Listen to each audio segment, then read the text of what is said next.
Hey guys, this is Mrs. Harbin, and this is Algebra 1. We are starting Unit 3, which is all about using equations. So we've learned how to solve equations in one-step and multi-step, so now let's find out how to use them. Our unit objective is this. The student will use equations, solving skills, in real-life application while reviewing concepts from previous chapters. Our biblical correlation comes from Colossians 3:23, which says, "Whatever you do, work at it with all your heart as working for the Lord, not for men." Whatever we do. So the math that we're learning, we want to make sure that we can use that to help other people, to take care of creation. We're not just working for ourselves, not just to get a good grade, but we actually want to be able to use this skill as if we're working for the Lord. Our biblical integration is this. Jesus set the highest standard for us to live up to by sacrificing all in his service to his Father. We should be willing to do no less in our own commitment to working for him. Our life application for our unit is this. The student will work with diligence to hone his or her skills and achieve right answers as working for the Lord, not for men. Again, we want to be able to use this not just for ourselves to make good grades, but to have an actual application. For this particular lesson, our lesson objective is that you, the student, will solve literal equations for the indicated variable and find unknown quantities by evaluating the results of equations. So let's talk for a minute about literal equations. A literal equation contains several variables.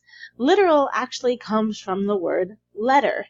So a literal equation involves several letters or variables, and we don't usually evaluate for a specific value. We're not trying to find a number. What we are trying to do is solve for our letter. What is our letter actually equal to? The American Heritage Dictionary of the English Language says that literal equations are equations consisting of using or expressed by letters.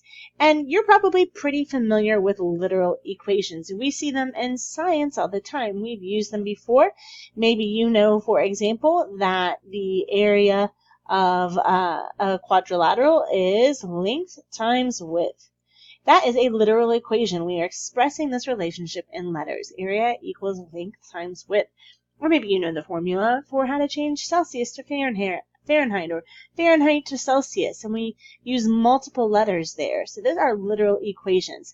Literal equations can be solved for one of the letters in the equation using techniques similar to those that we learned for solving equations with one variable. So by using inverse operations and the distributive property, we can rewrite an equation, a literal equation, in terms of one of the letters. When we're solving a literal equation, like in this case, it says solve this equation, literal equation, F equals WH times L for H. We want to rewrite this equation so that it says H equals. That's what solve for H means. And when we're solving for a specific letter, all letters except for the one that we're solving for should be treated as constants or numbers. Now we know F and W and L are not numbers, but we're going to rewrite or solve this literal equation treating them as if they were numbers. They do represent numbers. We just don't know yet what numbers they represent. So let's think about how we would solve for H. We know that we need to get the H by itself on one side and all the other variables on the other side. Well, right now, H is being divided by L.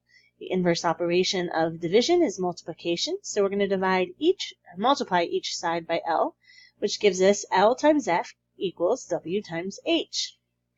Well, the H is still not alone. It's being multiplied by the W, so let's do the inverse of multiplication and divide that side by W. Whatever we do to one side, we do to the other. Our W's will cancel. W divided by W is 1, which leaves us with LF over W equals H, or H equals L times F divided by W. So we have solved that equation, that literal equation, for H. No, we don't know a specific value. We're not evaluating at a specific value. In literal equations, we are rewriting the equation or solving the equation in terms of one of the letters.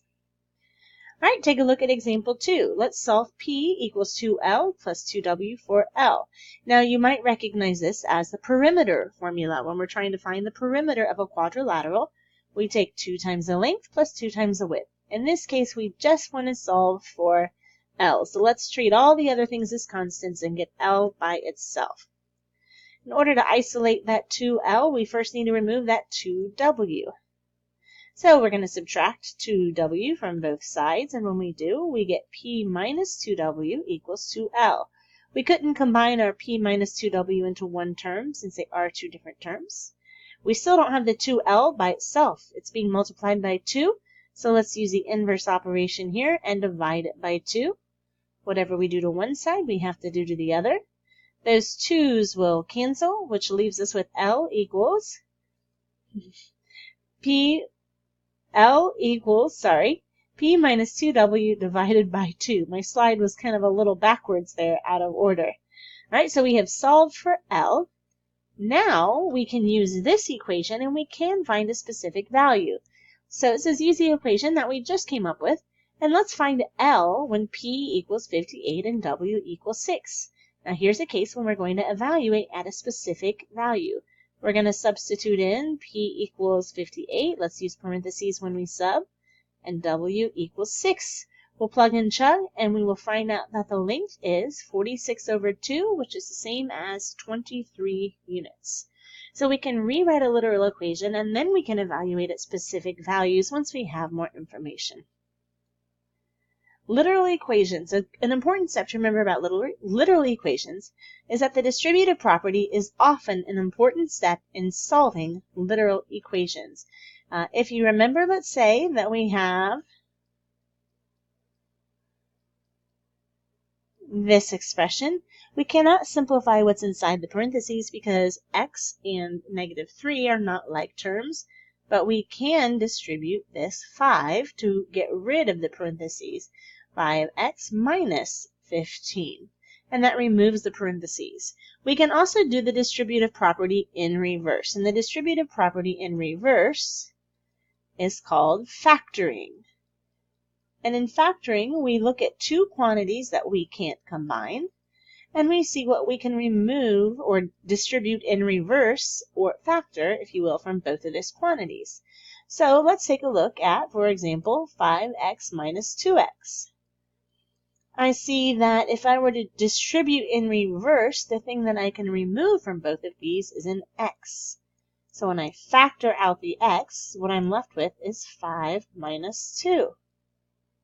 And if I were to simplify that, that would be x times 3, or 3x. And if you look at where I started, 5x minus 2x is exactly 3x. So there are times when we cannot combine like terms. These we could have combined. There are times when we cannot combine like terms that we're going to have to use that distributive property in reverse, or factor. Let's take a look at this example. Ax minus 5b equals 7x plus 18b.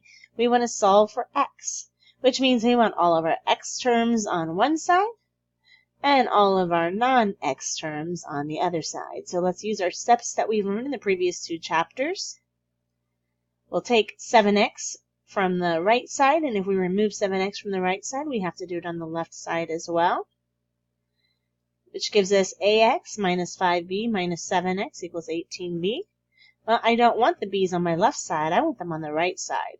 So let's add 5b to the left, which will cancel it out, and then do the same thing to the right to keep it balanced, which leaves us with ax minus 7x equals 23b.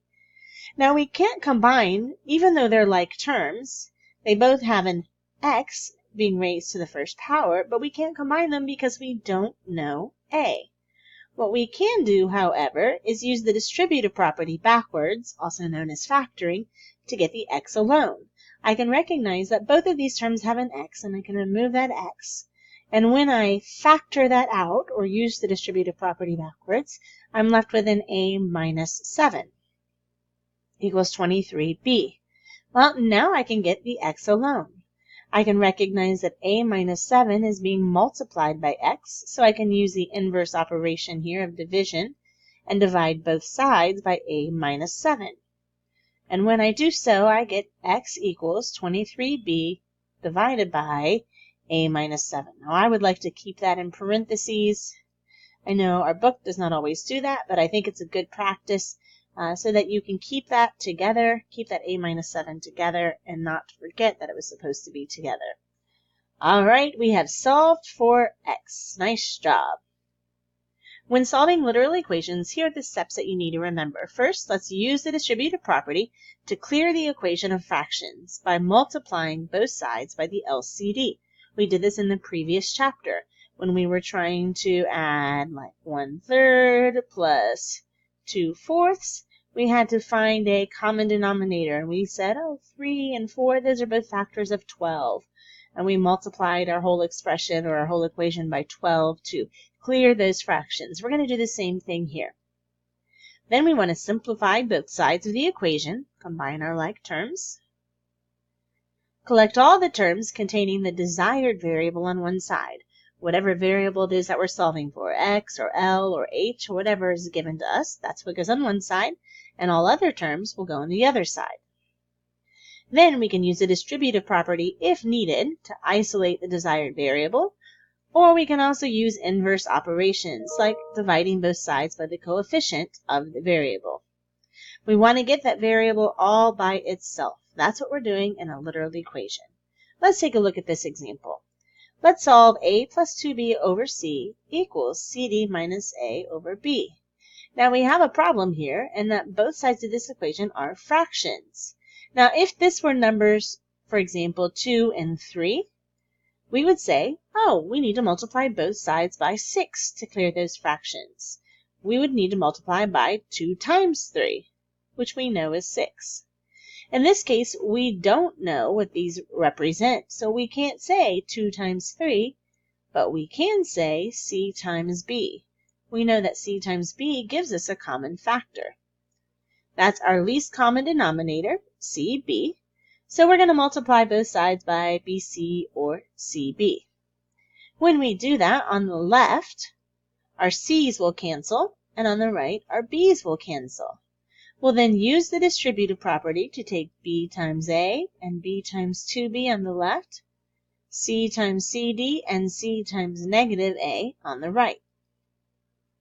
When we've distributed that, it looks a little bit like this with parentheses. And distributed, we get AB plus 2B squared equals C squared D times negative AC. Notice that when we multiply our variables, we do rewrite them so that they are in alphabetical order. So this looks like BA, that's the same thing as AB. We've just rewritten it in alphabetical order. All right, remember that we are solving for A. So we want to get our A terms on one side and all the other terms that don't have A on the other side. So we're going to add AC to both sides here. And we get AB plus AC plus 2B squared equals C squared D. Let's remove this 2B squared here since it doesn't have an A. And we'll remove it on the left side. And we have to do the same thing on the right side, which gives us AB plus AC equals C squared D minus 2B squared. Now, I can't combine these right now because they're not like terms, but they do have something in common. So I can use that reverse distributive property, which we're going to call factoring from here on out. I can factor out what they have in common, and what they have in common is an A. When I factor out an A, or divide by both sides by A here, what I'm left with is B and C, B plus C. That will get our A alone. Now I need to recognize that A is being multiplied by B plus C, so let's use the inverse operation and divide both sides by B plus C.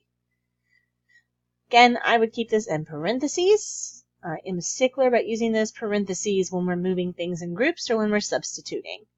That leaves us with A equals C squared D minus 2B squared over B plus C. That's a pretty lengthy literal equation, but you guys did a great job walking through those steps with me. The manipulation of literal equations occurs in many disciplines. Subscript variables such as R1 and R2 are often used to clarify the meaning of formulas, and they are different variables if you see those subscripts. So make sure you know these are not the same. They are two different R's. Hey, we'll do example 5 together in class when I see you guys next. Or you can look through that in your book on your own. Today we solved literal equations for the indicated variable and found unknown quantities by evaluating the results of equations. Make sure that you guys write down any questions that you may have, and I'll see you next class.